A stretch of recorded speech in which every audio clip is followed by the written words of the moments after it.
2016-tól megérkezett végül arra a helyszíne a Red Bull Race, ahol egyébként Péter és néhány társa megálltotta eredetileg. Ez volt tehát az első ötlet annak idején, hogy Zamárdiban a Balatonparton kellene versenyezni, ebből lett Budapest.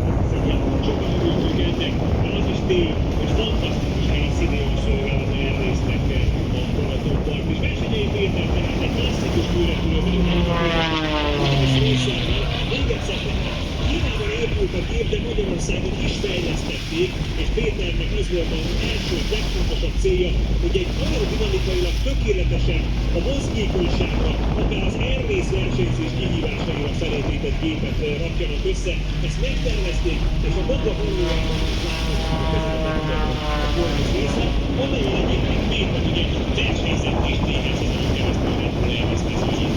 És arról van szó, azért emlékezzünk meg Péter eredményeire, hiszen ő 2000-ben mindenkülő világbajnokság fantasztikusok kategóriájában világbajnoki címet szerzett.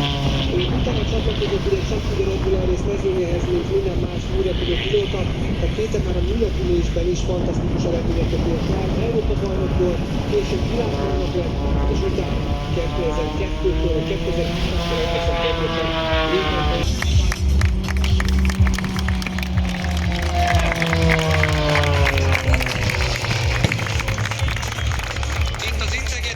Közönségnek szól, Versenyei Péter bemutatója ezzel be is fejeződik, és a program folytatódik.